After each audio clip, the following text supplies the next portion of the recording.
Hello students, welcome to the new chapter. आज हम chapter 4 discuss करने वाले हैं। चैप्टर का टाइटल है मोशन इन प्लेन। मोशन का मतलब क्या होता है? मोशन मतलब जब किसी ऑब्जेक्ट की पोजीशन टाइम के साथ बदलती है तो उसको मोशन कहते हैं। मोशन जो है स्ट्रेट लाइन में होता है, मोशन प्लेन के अंदर होता है, मोशन जो है स्पेस में होता है। जिससे पहले वाला जो चैप्टर था उसके अंदर हमने पोजिशन, डिस्प्लेसमेंट, वेलोसिटी और एक्सेलरेशन का कॉन्सेप्ट पढ़ा था, जो कि हमें डिस्क्राइब करना था क्योंकि उस ऑब्जेक्ट का motion along a straight line. और उसमें हम लोग सिर्फ दो ही साइन का इस्तेमाल करते थे, क्योंकि जैसे अगर सपोज आप एक ऑब्जेक्ट को किसी जैसे बॉल को अगर एक फ्लोर पे रोल करते हो तो वो आगे या पीछे जाती है, तो एक डायरेक्शन को हम प्लस साइन से डिनोट करते थे और दूसरे डायरेक्शन को माइनस साइन से डिनोट करते थे। लेकिन जब हम प्लेन में बात करते हैं तो हमारे पास में 2 डायमेंशंस आ जाते हैं, या अगर हम किसी ऑब्जेक्ट के मोशन को स्पेस में बात करते हैं तो वहाँ पे 3 डायमेंशंस आ जाते हैं। उस कंडीशन में अगर हमें किसी ऑब्जेक्ट के मोशन को डिफाइन करना है तो हमारे पास में एक नई चीज़ आती है जिसको हम वेक्टर्स कहते हैं। और यहाँ पर हमारे लिए ये समझना बहुत ज़रूरी है कि what is the language of vectors. Vectors क्या होता है, उनको किस तरीके से ऐड, सब्ट्रैक्ट या मल्टीप्लाई कर सकते हैं, और अगर किसी वेक्टर को हम रियल नंबर से मल्टीप्लाई करते हैं तो हमारे पास में क्या रिजल्ट्स आता है। तो हम इस चैप्टर का जो फर्स्ट पार्ट है, जैसे कि आप अपनी इस लिस्ट में देख सकते हैं कि हमारी जो फर्स्ट इसकी जो टॉपिक है वो बेसिकली हमें सबसे पहले ये पढ़ना है the difference between the scalars and vectors. जैसे हम जानते हैं जो फिजिक्स होती है वो बेसिकली फिजिकल क्वांटिटीज़ पे बेस्ड होती है। हमारे पास इतनी सारी फिजिकल क्वांटिटीज़ होती हैं तो हम उनको 2 कैटेगरी में प्लेस करते हैं, स्केलर्स होते हैं, दूसरा क्या होता है, वेक्टर्स होता है। क्योंकि कुछ फिजिकल क्वांटिटीज़ को स्पेसिफाई करने के लिए हमें सिर्फ मैग्नीट्यूड की ज़रूरत पड़ेगी, और कुछ फिजिकल क्वांटिटी को स्पेसिफाई करने के लिए हमें मैग्नीट्यूड के साथ डायरेक्शन दोनों की ज़रूरत पड़ती है। तो जिसमें सिर्फ मैग्नीट्यूड की ज़रूरत पड़ती है उसको हम क्या बोलते हैं, they are called as the scalar quantities. हम उसको स्केलर क्वांटिटीज़ बोलते हैं। जैसे अगर हम एग्जांपल ले सकते हैं कि जैसे बॉडी टेम्परेचर होता है या मास होता है, इसको हम स्केलर क्वांटिटीज़ कहते हैं। अभी हम सिर्फ स्केलर क्वांटिटीज़ की बात कर रहे हैं। जैसे अगर अपनी डिस्टेंस की बात करिए तो डिस्टेंस को नॉर्मली हम क्या करते हैं, 50 मीटर से डिफाइन कर लेते हैं, हमें डायरेक्शन बताने की ज़रूरत नहीं है। अगर मास की बात करते हैं तो हम 50 kg से डिफाइन कर लेते हैं, यहाँ पे भी हमें डायरेक्शन की ज़रूरत नहीं पड़ती है। तो मास हो गया या डिस्टेंस हो गई, वो हमारी स्केलर क्वान्टिटीज़ आ जाती हैं। दूसरी इंपॉर्टेंट चीज़ है कि इसको हम ईजिली जो है add, subtract, multiply and divide कर सकते हैं। लेकिन यहाँ आपके लिए याद रखना बहुत इंपॉर्टेंट है कि 2 डिफरेंट फिजिकल क्वांटिटीज़ को हम ऐड नहीं कर सकते हैं, क्योंकि ये बेसिकली डिस्टेंस है और दूसरा क्या है, मास है। तो हम इन दोनों को प्लस नहीं कर पाएंगे और नहीं हम इनको सब्ट्रैक्ट कर सकते हैं। लेकिन मल्टीप्लिकेशन और डिवीजन में ऐसा रूल एप्लीकेबल नहीं होता है। जैसे अगर सपोज हम स्पीड की बात करते हैं, जैसे अगर हमने स्पीड की बात करी है तो जो स्पीड होती है वो किसके बराबर होती है, डिस्टेंस अपॉन टाइम के बराबर होती है। तो डिस्टेंस अपॉन टाइम के बराबर होती है। तो इस कंडीशन में हमने 2 फिजिकल क्वांटिटीज़ को डिवाइड करके एक नई फिजिकल क्वांटिटी को ऑब्टेन किया है। तो यहाँ पर हम जो स्केलर क्वांटिटीज़ हैं, मतलब जो अभी हम बेसिकली जो हमारा डिस्कशन है वो स्केलर क्वांटिटीज़ पर है, तो हम स्केलर क्वांटिटीज़ को जो है कि डिवाइड और मल्टीप्लाई कर सकते हैं, सब्ट्रैक्ट और ऐड नहीं कर पाएंगे। सब्ट्रैक्ट और ऐड के लिए फिजिकल क्वांटिटी का सेम होना ज़रूरी है, सेम डिस्टेंसेस को भी हम कर सकते हैं। उसके बाद इन्होंने जो हमें आगे समझाने की कोशिश करी, एक सिंपल सा एग्जाम्पल लिया है जो इतना कोई ख़ास इंपॉर्टेंट है नहीं। इसमें इन्होंने जैसे बताया कि हमारे पास एक रेक्टेंगल होता है, उसके पैरामीटर हम कैलकुलेट करते हैं, तो लेंथ और ब्रेथ को प्लस करके और फिर हम 2 से मल्टीप्लाई कर देते हैं, तो जो पैरामीटर मिलती है वो भी एक स्केलर क्वांटिटीज़ होती है। अगर हमारे पास में एक पर्टिकुलर डे है और मैक्सिमम मिनिमम टेम्परेचर की हम बात कर रहे हैं तो 35.6 और 24.2 डिग्री सेंटीग्रेड रेस्पेक्टिवली है, तो उनके बीच का जो टेम्परेचर डिफरेंस है वो 11.4 डिग्री सेंटीग्रेड आ जाएगा। तो हम इजीली, क्योंकि टेम्परेचर सेम फिजिकल क्वांटिटीज़ हैं, तो उनको हम इजीली क्या कर सकते हैं, सब्ट्रैक्ट कर सकते हैं। लेकिन अब हमारे लिए इंपॉर्टेंट चीज़ जो आ गई है वो क्या है, vector quantity. Vector quantity is a quantity that has both magnitude and it's directions. और दूसरा ये होता है कि जो वेक्टर क्वांटिटीज़ होती हैं उसको हम नॉर्मल एडिशन या सब्ट्रैक्शन नहीं कर सकते हैं। यहाँ पर हमें 2 रूल्स पढ़ने पड़ते हैं, ट्रायंगल ऑफ एडिशन होता है एंड पैरेलल ऑफ एडिशंस होता है। सो बेसिकली जो हमारी वेक्टर क्वांटिटीज़ होती है, vector is specified by giving its magnitude by number and its direction. जैसे कि अगर हम जैसे एग्जांपल ले सकते हैं, डिस्प्लेसमेंट हो गया, वेलोसिटी, एक्सेलरेशन या फोर्स।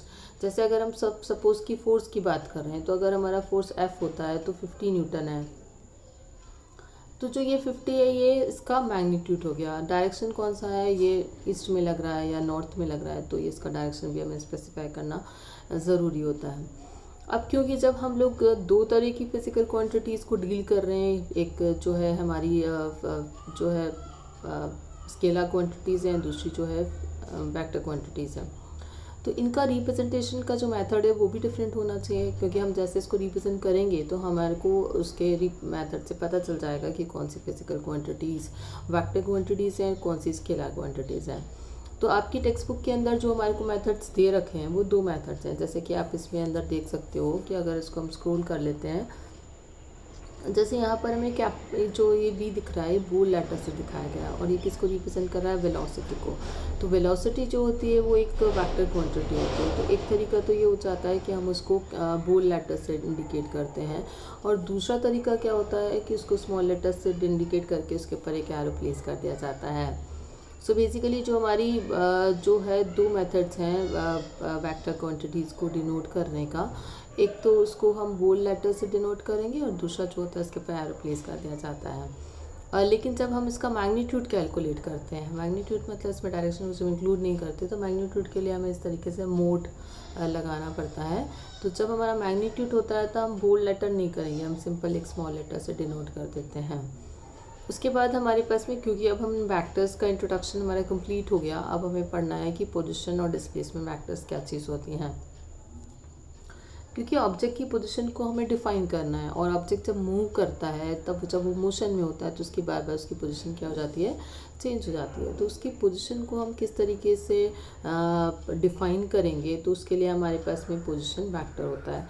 इसके लिए हमने यहाँ पर एक आपको एक ग्राफ दे रखा है। बेसिकली यहाँ पर हमारे पास में क्या है कि एक ऑब्जेक्ट है जो कि प्लेन में मोशन कर रहा है, ये इसका मोशन हो गया। यहाँ पर हमने दो पॉइंट्स कंसिडर किए हैं, एक जो है हमारा पी हो गया और दूसरा जो है हमारा क्या हो गया, पी डैश हो गया। तो ये जो है हमारे दो लोकेशंस हैं हमारे पास में इसकी। तो इसकी लोकेशंस क्योंकि बार बार चेंज हो रही है तो हमें एक रेफरेंस पॉइंट सेलेक्ट करना पड़ेगा। हमने यहाँ पर ओ जो है ओरिजिन जो है इसको रेफरेंस पॉइंट को सेलेक्ट कर लिया। अगर हम ओरिजिन को पी पॉइंट से ज्वाइन कर लेते हैं तो ये जो हमें ओ पी वैक्टर मिलेगा इसको हम पोजीशन वैक्टर कहेंगे उस ऑब्जेक्ट की जब वो पी पॉइंट पे था। इसी तरीके से जब हमने ओ पॉइंट को पी डैश से ज्वाइन कर लिया तो जो ओ पी डैश बना उसको हम पोजीशन वेक्टर कहेंगे जब ऑब्जेक्ट पी डैश पॉइंट पर आ गया, और इसको हम स्मॉल आर से और इसको हम आर डैश से डिनोट करते हैं। तो बेसिकली जो पोजीशन वेक्टर्स होते हैं वो हमें किसी भी ऑब्जेक्ट की पर्टिकुलर पॉइंट पे क्या पोजीशन है उसको डिफाइन करने में हमारी हेल्प करते हैं। एंड जो इसकी लेंथ होती है ये इसके मैग्नीट्यूड के बराबर होती है, और ये जो एरो होता है ये हमें डायरेक्शन भी बता देता है।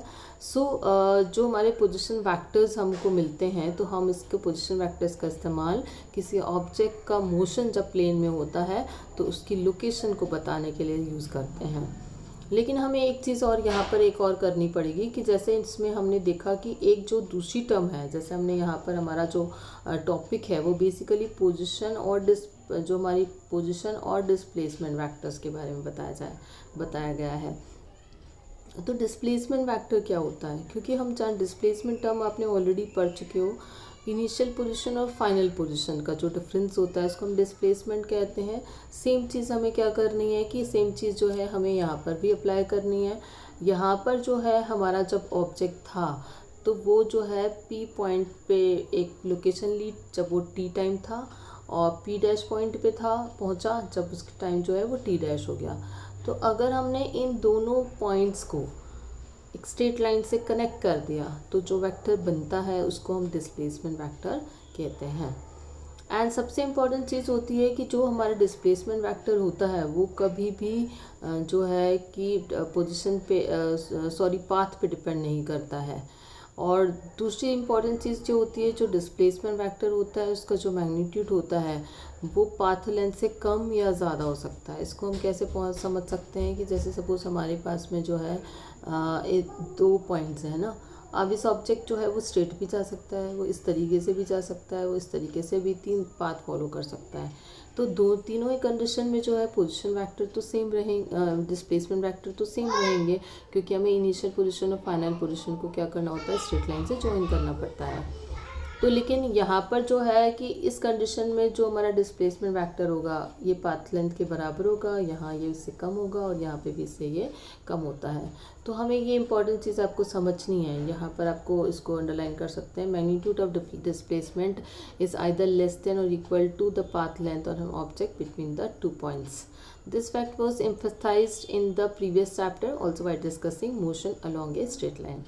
उसके बाद हमारे पास नेक्स्ट टॉपिक आता है इक्वलिटी ऑफ वैक्टर्स, मतलब हम किस कंडीशन में वैक्टर्स को इक्वल वैक्टर्स मानते हैं। जैसे अगर हमारे पास में 2 मास हैं 5 kg के या 5 kg के, तो हम इसको इक्वल मासेस बोलेंगे। इसी तरीके से वैक्टर्स की अब हम, क्योंकि हम we are just discussing the language of vectors, तो कहाँ पर हम उनको इक्वल वैक्टर्स मानते हैं।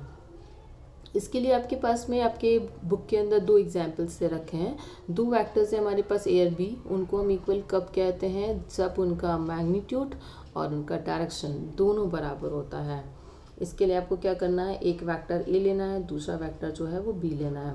तो अब हम देख सकते हैं कि दोनों की जो लेंथ बराबर है और दोनों का डायरेक्शन भी बराबर है। तो यहाँ पर ए और बी को हम क्या कहेंगे कि these are the equal vectors. अब दूसरी कंडीशन क्या आती है, अब दूसरी कंडीशन हमने क्या किया है कि एक वेक्टर को इस तरीके से लिया है और एक वेक्टर को इस तरीके से लिया है।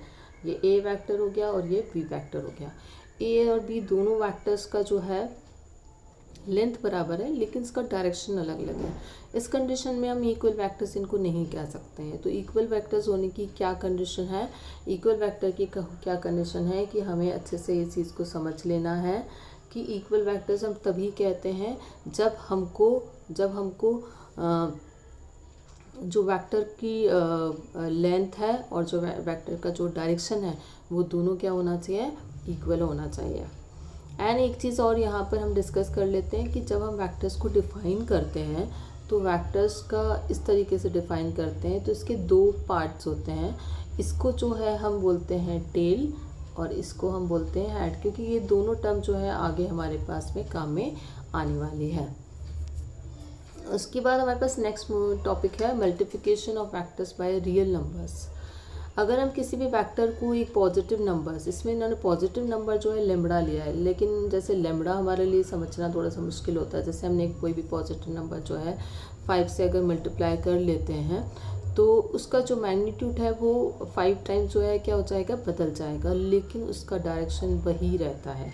तो आपको ये चीज़ समझनी है कि जब हम किसी वेक्टर को किसी रियल नंबर से मल्टीप्लाई करते हैं तो उसका जो मैग्नीट्यूड होता है वो 5 टाइम्स बदल जाएगा, लेकिन उसके केस में हमें दोनों चीज़ों को ध्यान रखना है, डायरेक्शन को या मैग्नीट्यूड को। लेकिन अगर हम किसी भी वेक्टर को एक नेगेटिव नंबर से मल्टीप्लाई करते हैं, तब क्या होता है कि उसका जो डायरेक्शन जो है वो अपोजिट हो जाएगा as the direction of the previous condition. इसलिए ये भी आपको ध्यान रखना है कि अगर हम पॉजिटिव नंबर से मल्टीप्लाई करते हैं किसी वेक्टर को तो उसका जो मैग्नीट्यूड है वो बढ़ जाता है, और लेकिन उसका डायरेक्शन वही रहता है। लेकिन अगर हम एक नेगेटिव नंबर से मल्टीप्लाई करेंगे तो उसका मैग्नीट्यूड बदल जाएगा और इसके साथ इसका डायरेक्शन भी जो है वो क्या हो जाता है, चेंज हो जाता है। सो यहाँ पर उसके बाद हमने बोला है कि a the factor lambda by which a vector a is multiplied could be a scalar having its physical dimension. The dimension of lambda a is the product of dimension of lambda and a. For example, if we multiply a constant velocity vector by the Dirichlet type, we get a displacement vector. तो यहाँ तक हमने vector से regarding कुछ topics discuss कर लिए। आगे जो है हमारे लिए एक इम्पॉर्टेंट चीज़ है कि किस तरीके से वेक्टर्स को ऐड और सब्ट्रैक्ट किया जाता है।